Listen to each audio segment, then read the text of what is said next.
பிரதி சபாநாயகர் அவர்களே, Yes, Honorable Kilinochchi Raviharan Thurerasa, you have 7 minutes. 7 minutes.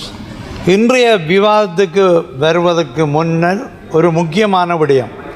Kilinochchi மாவட்டத்தின் உதயநகர் கிழக்கு பகுதியைச் சேர்ந்த கணேஷ்குமார் சங்கீத்சன் என்னும் சொல்லிசை பாடகர் அண்மையில் பயங்கரவாத தடை சட்டத்தின் கீழ் கைது செய்யப்பட்டு சிறை வைக்கப்பட்டுள்ளார். இந்த நாட்டிலே காலத்துக்கு காலம் இவ்வாறான கலைஞர்களும் படைப்பாளர்களும் ஊடகவியலாளர்களும் தமது கருத்துக்களை சுதந்திரமாக வெளிப்படுத்தியதற்காக பயங்கரவாத குற்றத்தடுப்பு பிரிவினரால் விசாரணைக்கு அழைக்கப்பட்டு அச்சுறுத்தப்பட்டுள்ளனர். பல படைப்புகள் வெளியீடு செய்ய முடியாமல் தடுத்து வைக்கப்பட்டுள்ளன. தற்போது இந்த கலைஞனுடைய கைது இடம்பெற்றிருக்கின்றது.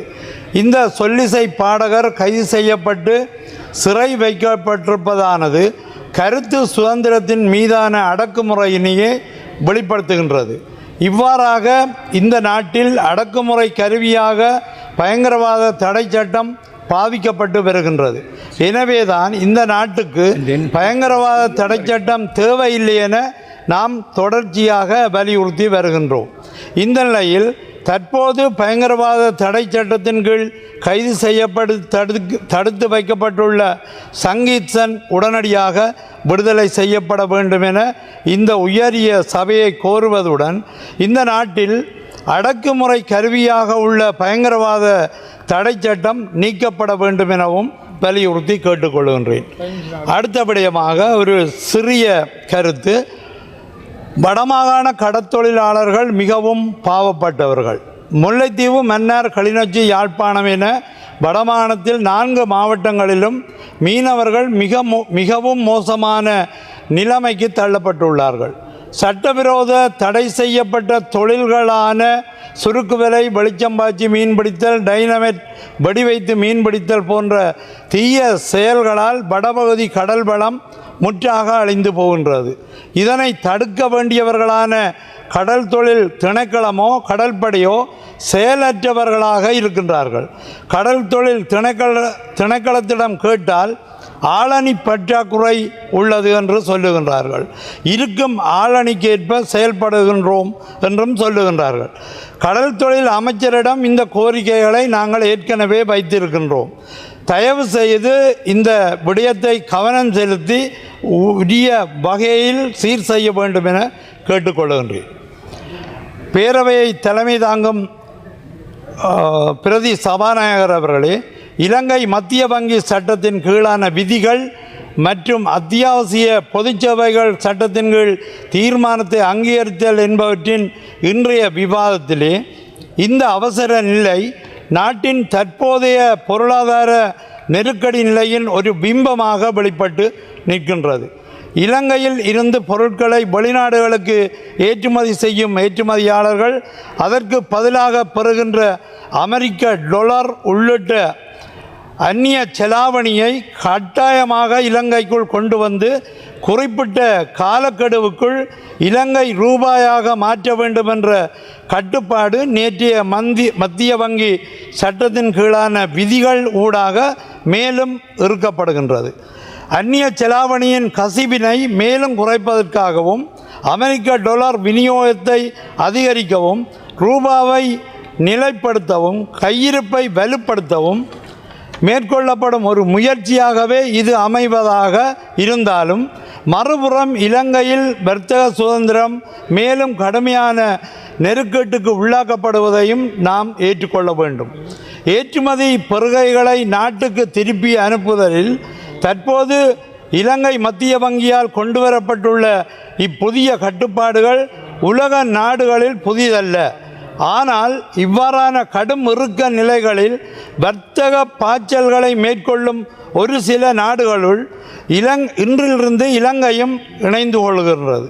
இவ்விறுக்க நடைமுறைகளில் ஆர்ஜென்டினா, எத்தியோப்பியா, நைஜீரியா, வியட்நாம், பங்களாதேசம் உள்ளிட்ட நாடுகளின் வரிசையில் இலங்கையும் தற்போது இணைந்து கொள்ளுகின்றதோ என எண்ண வைக்கின்றது.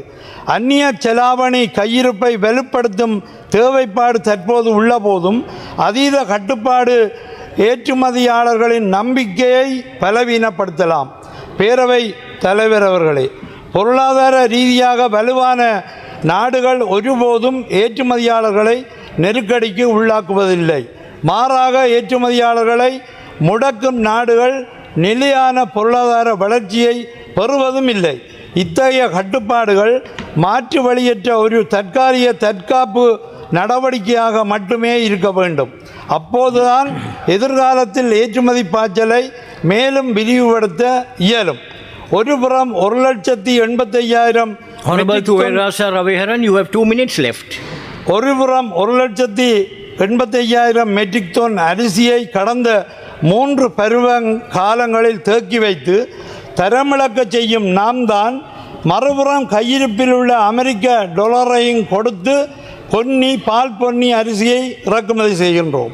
2026 படி வடமாகாணத்தில் மட்டும் 2025 சிறுபோக நெல் 5,729.072 மெட்ரிக் டன் 10 களஞ்சிய சாலைகளிலும் 2025-26 பெரும்போக நெல் 16,913.496 மெட்ரிக் டன் நெல் 32 களஞ்சிய சாலைகளிலும் தேங்கி கிடந்து தரமிழந்து செல்கின்றன.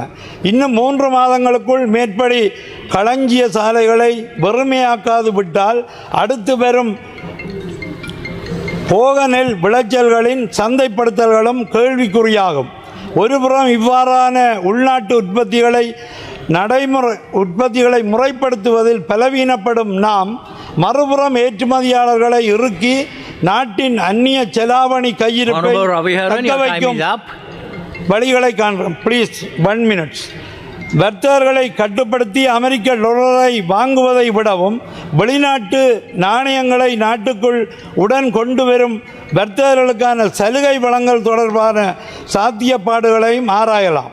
இறக்குமதிகளுக்குரிய பிரதியீடுகள் தொடர்பிலும் உள்ளூர் உற்பத்தியை வலுப்படுத்துவது தொடர்பிலும் ஆக்கப்பூர்வமான முடிவுகள் எட்டப்பட வேண்டும். உள்ளூரில் உற்பத்திகளை அதிகரிக்கும் போது இறக்குமதிக்கான டாலர் தேவை தானாகவே குறையும்.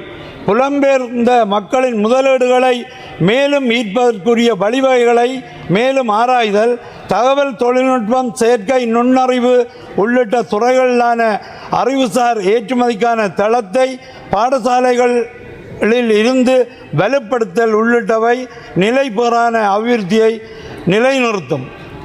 திறன் வகுப்பறை சூழல், கணனி உடனான வகுப்பறைகள் என்பவற்றுக்கு மேலாக இணைய நிலையில் உள்ள வகுப்பறைகளும் சீரான கற்பித்தல் செயல்பாடுகளுக்கு சவாலாகின்றன என்பதை தெரிவித்துக் கொள்கின்றேன். சுவிட்சர்லாந்தில் வீடு வாங்க போறீங்க, இல்லை ஆல்ரெடி உங்களுக்கு அங்கே வீடு இருக்குன்னா இந்த வீடியோ உங்களுக்காக தான். ஸோ ஸ்கிப் பண்ணாமல் ஃபுல்லாக பாருங்க. ஒரு மனிதனுக்கு வீடு அப்படிங்கிறது ரொம்பவே அத்தியாவசிய தேவைகளில் முக்கியமான பங்கு வகிக்கிறதே இந்த வீடு தான்.